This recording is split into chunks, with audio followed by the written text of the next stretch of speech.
الأصدقاء السلام عليكم. Bonjour ou bonsoir les amis. J'espère que vous allez bien. En tout cas, c'est ce que je vous souhaite. Et pour le meilleur de toutes les situations, bien entendu. Bienvenue sur votre chaîne Bled Maghribia, qui attend comme toujours vos encouragements en la partageant autour de vous, auprès de vos connaissances, auprès de tous les gens que vous connaissez. Et surtout pour ne rien rater, ne rien manquer des dernières nouvelles de votre chaîne. Abonnez-vous et faites abonner tous les gens que vous connaissez, vos proches, vos connaissances, bien entendu, pour y être informés très rapidement et ce en toute primeur, bien sûr. Pour ma part, je suis content de vous retrouver une nouvelle fois. Et merci de nous recevoir chez vous et parmi vous. Cette 288e vidéo vous propose votre ce qui fait débat habituel, c'est-à-dire le CQFD. Oui, ce CQFD dans ce qui fait discussion entre nous à chaque fois et à chacune de nos rencontres. Le CQFD, désormais, comme vous le savez, de votre Bled Maghribia, se consacre comme toujours et comme à son habitude, de cette actualité, de vous informer de cette actualité nord-africaine et pour venir justement vous la résumer très brièvement, en quelques phrases, en quelques petits mots, qui ont fait une petite recherche ici et là dans cette actualité justement de cette région méditerranéenne. Et justement, ce CQFD se consacre à un certain général, oui, à ce général algérien, qui est épinglé désormais par la justice suisse. Oui, en effet, le ministère public de la Confédération helvétique a retenu des charges de complicité de crimes de guerre, et de crimes contre l'humanité, excusez du peu, contre cet ancien chef des armées algériennes, cette ANP, oui, Armée nationale et populaire. Et il était également un ancien ministre de la Défense. Il s'agit en l'occurrence de ce Khaled Nzar. Oui, il s'agit de lui, bien évidemment. Et ce ministère public de cette confédération helvétique reproche au général algérien, ce Khaled Nzar, arrêté à Genève à un certain moment en 2011, et lui reproche des crimes de guerre et des crimes contre l'humanité.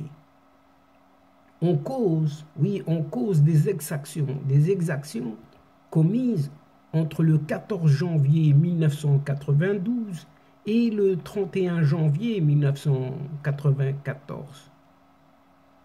Lors de cette guerre, cette fameuse guerre civile algérienne, que l'on connaît sous le nom de cette décennie noire, et le dossier du ministère public de la Confédération MPC helvétique de la Suisse retient que de nombreux crimes de guerre et de crimes contre l'humanité ont été commis alors que ce Khaled Nzar dirigeait la junte militaire, cette junte militaire, et officier comme ministre à cette époque de la Défense au début de cette guerre civile algérienne des années 90. Après plus de 10 ans, oui, après plus de 10 ans d'instruction et de nombreux rebondissements judiciaires, la fin de la procédure judiciaire donc, ouvre la voie à un prochain renvoi en jugement de ce Khaled Nzar devant cette fois le tribunal pénal fédéral, ce fameux TPF, pour des faits gravissimes tout de même, constitutifs de complicité, de crimes, de guerre et de crimes contre l'humanité, notamment des exécutions, oui, des exécutions extrajudiciaires, des actes de torture et des disparitions forcées, excusez du peu. C'est ce qu'indique en tout cas ce trial international. Et justement, la plainte a été déposée par ce trial international déjà en 2011. Le MPC, ce fameux MPC, ce ministère public de la Confédération helvétique, reproche en effet à ce Khaled Nzar d'avoir participé comme complice à la commission de multiples crimes de guerre, meurtres, tortures, traitements inhumains, détentions illégales, arbitraires, ainsi qu'à des assassinats, oui, à des assassinats, dans le contexte d'une attaque systématique et généralisée contre la population civile, oui, contre la population civile, entre janvier 1992 et janvier 1994, soit plus de 2 années, alors qu'il était l'homme fort du Haut Conseil d'État et officier comme ministre de la Défense de ce pays. Une certaine Julia Soldan, responsable du programme Procédure et Enquête internationale de l'organisation, a souligné que le renvoi en jugement de ce Khaled Nzar constituerait un précédent historique. La première fois, une première quoi. Et c'est la première fois donc au monde, oui, une première fois au monde qu'une personne ayant officié comme chef de la junte militaire est à rendre des comptes pour crimes de guerre et crimes contre l'humanité devant une juridiction nationale ordinaire et non internationale. Donc c'est au niveau d'une juridiction nationale ordinaire, en l'occurrence ici la Suisse. Rappelons tout de même qu'au début de la décennie noire, cette fameuse décennie noire en Algérie, qui aurait fait plus de 200 000 morts quand même, ou disparus, de 1992 jusqu'à 2000. À cette même époque, oui, à cette même époque, des années 90 donc, ce Khaled Nzar était chef de l'armée, oui, chef de l'armée, par sa fonction de ministre de la Défense et de facto numéro 1 de cette junte militaire, à la tête de troupes, de toutes les troupes, ayant commis un nombre incalculable d'exactions. Les violations des droits humains et des conventions internationales y étaient largement répandues, et l'usage de la torture systématique. L'impunité pour ces faits est jusqu'à aujourd'hui totale, puisque personne, oui, personne n'a jamais été poursuivi en Algérie jusqu'à aujourd'hui, et encore moins jugé, oui, encore moins jugé pour ces crimes atroces, et crimes contre des civils, oui, contre des civils, contre la population, tout simplement. Et il s'agit donc de la dernière occasion permettant d'exposer devant la justice les crimes commis durant la guerre civile algérienne. C'est ce qu'a ajouté cette Julia Soldan.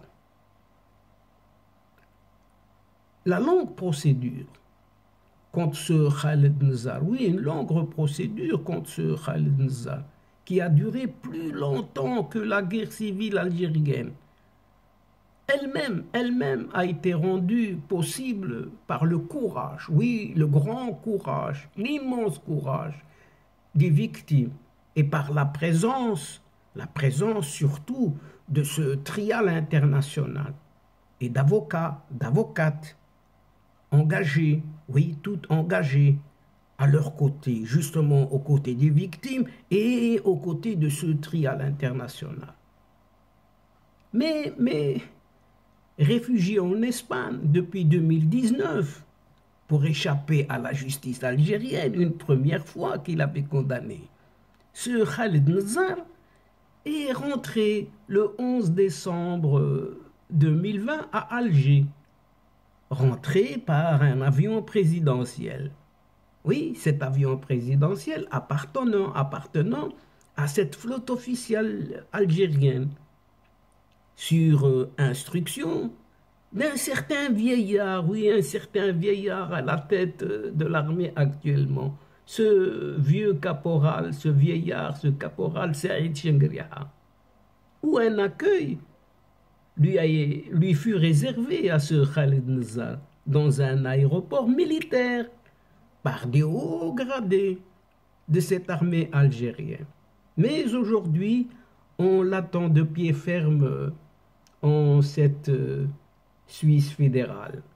Et donc, chers amis et chers adeptes de la scène, c'est sur cette petite info, ici, que prend fin cette séquence, en prenant congé de vous, mais néanmoins, nous espérons vous retrouver très très bientôt avec un grand plaisir pour vous relater d'autres thèmes, d'autres sujets, lors de vos prochaines vidéos de votre CQFD, c'est-à-dire ce qui fait la petite discussion entre nous à chacune de nos rencontres. Merci pour votre confiance, merci pour votre fidélité et merci pour votre patience. Un merci particulier pour votre participation, de nous suivre et de nous écouter jusqu'au bout des séquences vidéo, mais néanmoins, ne nous oubliez pas de nous aider mutuellement et d'aider votre chaîne en vous y abonnant très très nombreux et de faire abonner vos connaissances, vos alentours, vos proches. Et surtout, n'hésitez pas de partager au grand maximum autour de vous les séquences vidéo pour qu'ils soient informés très très rapidement. Pour moi, il ne me reste plus qu'à vous dire au revoir les amis. Al-Asdiqa, salam alaikum wa rahmatullah wa barakatuh. À la prochaine fois et à bientôt. إلى اللقاء في حصة أخرى إن شاء الله. مع السلامة.